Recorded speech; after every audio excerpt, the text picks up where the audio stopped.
Internship case diary का जो last exam बचा हुआ है वो एग्ज़ाम कुछ इस तरह से होगा। सबसे पहले इस इंटर्नशिप केस डायरी को आप अपने प्रोफेसर को देंगे।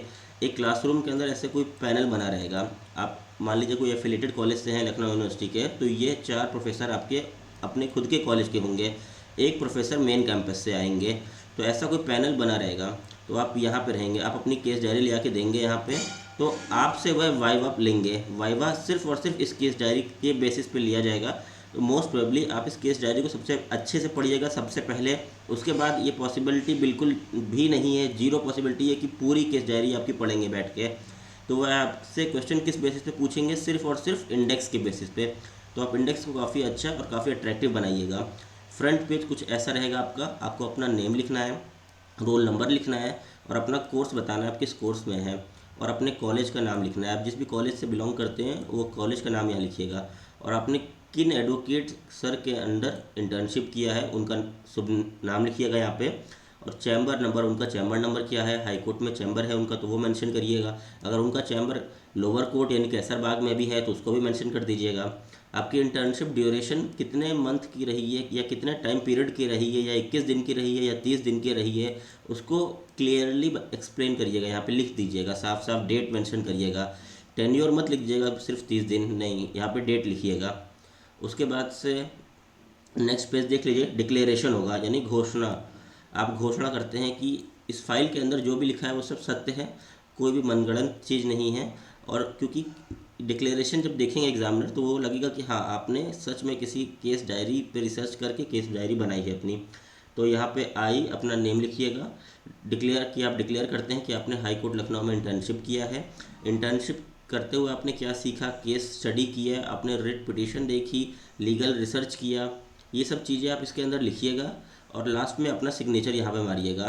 सिंसियरली के नीचे आपका नेम रहेगा, बीच में आपका सिग्नेचर रहेगा। उसके बाद ये आपके 2 पेज हो गए स्टार्टिंग के।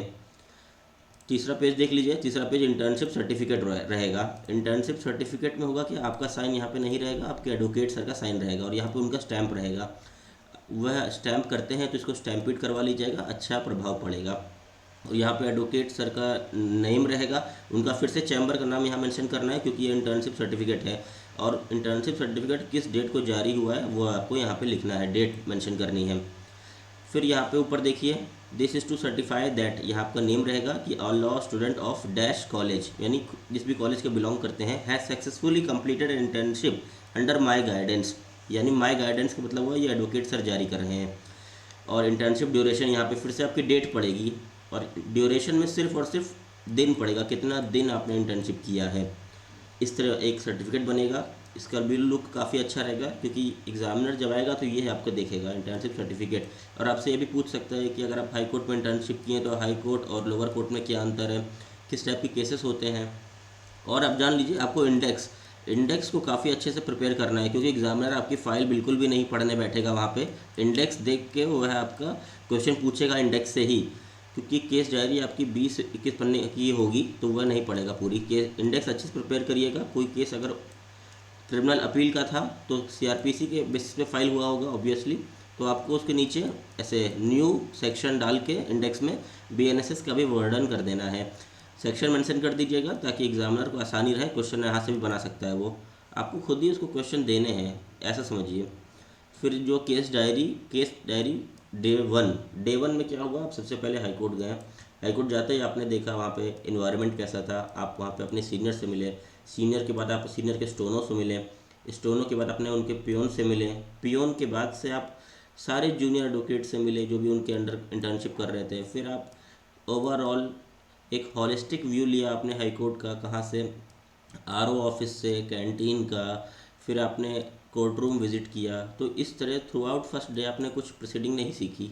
आपको बताना है कि आपने सिर्फ एक्सपीरियंस लिया कि कैसा लगा आपको हाई कोर्ट। या फिर आप लोअर कोर्ट में कर रहे हैं तो आप उसका भी लिख सकते हैं। तो आप हाथ से ही लिख के दीजिएगा, काफ़ी अच्छा रहेगा। टाइप करा सकते हैं बट मैं तो प्रेफर करूँगा कि आप हाथ से लिख के दें।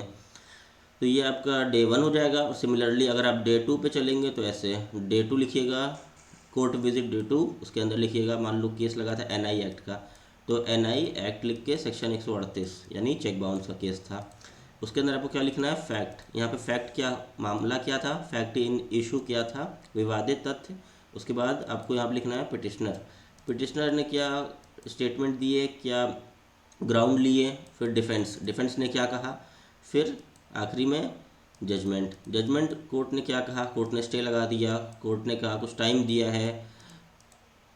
उसके बाद से जब ये इस तरह प्रक्रिया आपको पूरी चलेगी 10 डे तक, 10 डे तक आपको पूरा कंप्लीट करना है। फिर लास्ट में आप लिखना है learning outcome. Through out the internship आपने क्या सीखा अपने वकील साहब के साथ, लर्निंग आउटकम डाल दीजिएगा। बस आपकी केस डायरी ऑलमोस्ट कंप्लीट हो जाएगी।